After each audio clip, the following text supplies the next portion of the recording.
Something was living inside our wall, and it watched us. We moved into the house in late September, chasing a good deal. 3 bedrooms, big backyard, quiet neighborhood. Too good to pass up. My wife, Ada, was 6 months pregnant, and we needed space. The real estate agent called it a fixer-upper, but it didn't seem that bad. A few cracked tiles, some peeling paint. Nothing we couldn't handle. It started with the sounds. At night, around 2 or 3 a.m., we'd hear scratching. Not rats or mice. It didn't scurry. It scraped. Slow, deliberate strokes against the inside of the bedroom wall, like fingernails. I thought maybe it was the pipes, but the sound didn't match. It moved like something pacing. Ada said she felt like she was being watched. Not in a paranoid way, just observed. "You ever feel like there's someone behind the wall?" she whispered one night, her hand on her stomach. I laughed it off. It's an old house. It makes noise. But I couldn't sleep after that. Neither could she. One night, I put my ear against the wall. I don't know what I expected, maybe silence, maybe a rat, but I swear I heard breathing. Not loud, just shallow, steady, right behind the drywall.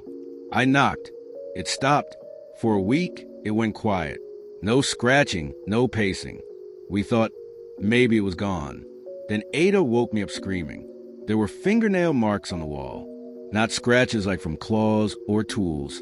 Human fingernails dragging down the paint, leaving long trails from ceiling to floor. The lines were fresh. White dust still curled at the edges. We called a pest control guy. He checked everything. No rodents. No signs of entry or nesting. When I asked about the scratches, he paused and said, "Looks like someone was locked in there." That night, I couldn't sleep. I sat in the hallway with a flashlight, staring at the wall. At 2:47 a.m., I heard it again, not scratching, whispering. I crept closer, pressed my ear to the surface. Open, I fell backward. The flashlight hit the ground and rolled.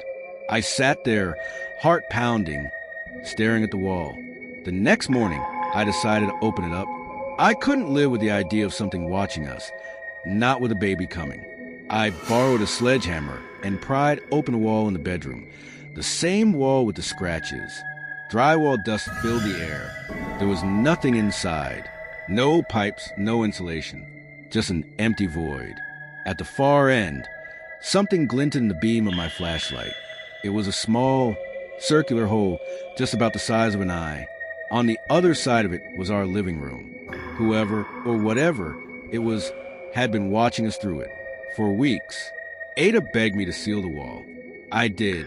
I boarded it up, painted it over. We moved into the guest room, just to feel safer.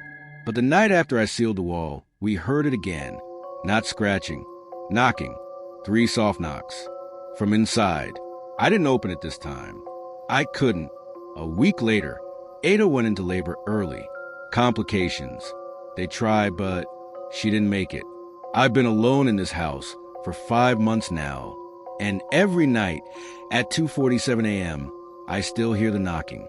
Sometimes a whisper, sometimes a laugh, but worst of all, sometimes I find the wall open again, and the paint scratched with a single word.